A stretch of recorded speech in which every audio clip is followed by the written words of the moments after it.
वैज्ञानिक बड़े बड़े एजुकेटेड पर्सन है अमेरिका में। कोई भी अमेरिका का बच्चा इंडिया पढ़ने आना सुने हैं? कोई अमेरिका का लड़का इंडिया में पढ़ने आ रहा है भारत में? लेकिन भारत का हर माँ बाप का सपना होता है कि मेरे पास अगर पैसा होता तो हम भी अपना बच्चा को अमेरिका पढ़ने भेजते। वहाँ का सरकार ईमानदार है। हम लोग का संविधान का शिल्पकार डॉक्टर भीमराव अंबेडकर ने एक बात कहा था कि संविधान किसी देश का कितना भी बढ़िया क्यों ना हो, किसी भी देश का संविधान कितना भी बढ़िया क्यों ना हो, अगर चलाने वाला बेईमान है तो बढ़िया से बढ़िया संविधान भी घटिया साबित हो जाता है।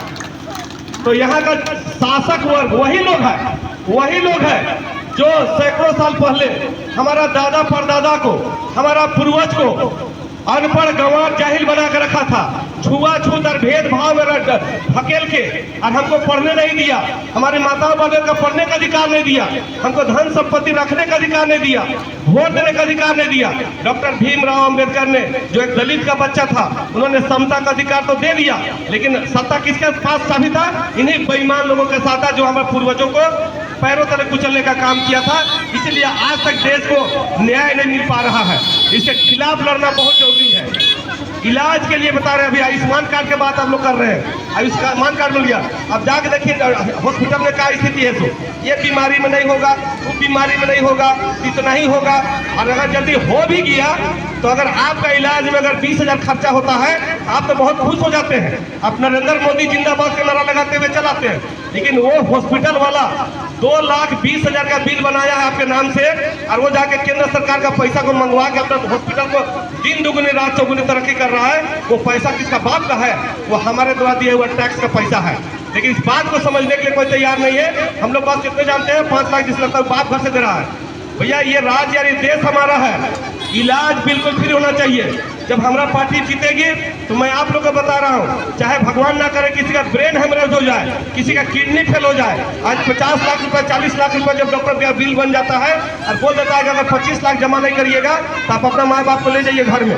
और हम लोग विवश होकर के, लाचार होकर के, गरीब आदमी अपना माँ बाप की कोख से पैदा लेकर के हम इस मुकाम पर पहुंचे, उसको तड़प तड़प के जान जाते हुए देखते हैं। कैसे हम गर्व से कह सकते हैं कि हम विश्व गुरु का नागरिक है? कैसे कह सकते हैं मेरा देश में प्रधानमंत्री यार जो विदेशों में जाकर के डायलॉग देता है कि मेरा देश सबसे अग्रिम पंक्ति में खड़ा हो गया, आज भी लोगों का ढंग से इलाज नहीं हो रहा है, आज भी हमारे बच्चे बढ़िया से पढ़ नहीं रहे हैं। इनका लड़ाई लड़ने के लिए आए हैं। हमारा लोकहित अधिकार पार्टी का साफ कहना है कि जिस तरह से शेख भिखारी जी, ठीक है, तो उमराव सिंह जी, और अभी हमारे भाई बता रहे थे जफर साहब के बारे में कि जिस तरह से उनके, इस तरह से अनेकों, चाहे चंद्रशेखर है, चाहे सुभाष चंद्र बोस है, चाहे अनेकों जो वीर लोग अपना चांद भैरव है इस झारखंड को बचाने के लिए काम किया, उसको शहादत को अगर हम सही में शहादत मानते हैं, इस न्याय की लड़ाई में आप लोग सब साथ दीजिए।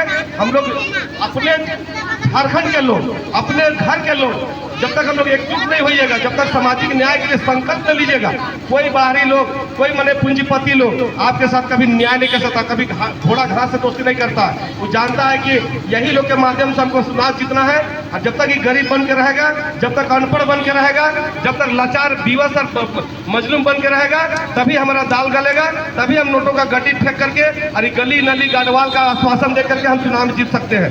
तो मैं बहुत ज्यादा ना कहते हुए मैं पुनः एक बार सभी हमारे शहीदों को सम्मान समझ पुष्पांजलि अर्पित करता हूं अपने शब्दों से।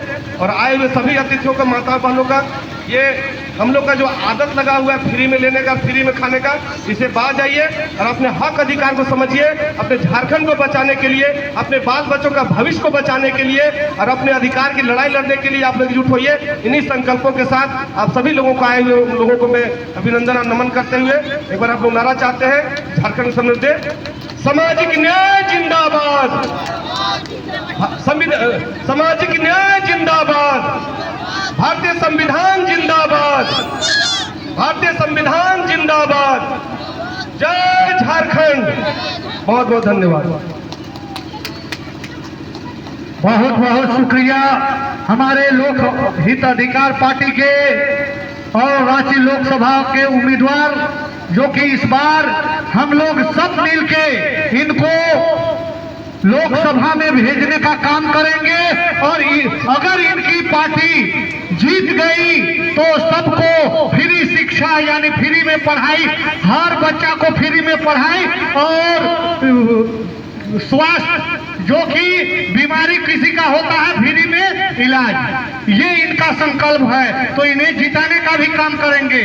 तो मैं इन्हीं चंद शब्दों के साथ मैं अपना वाणी को समाप्त करता हूँ। जय हिंद, जय झारखंड।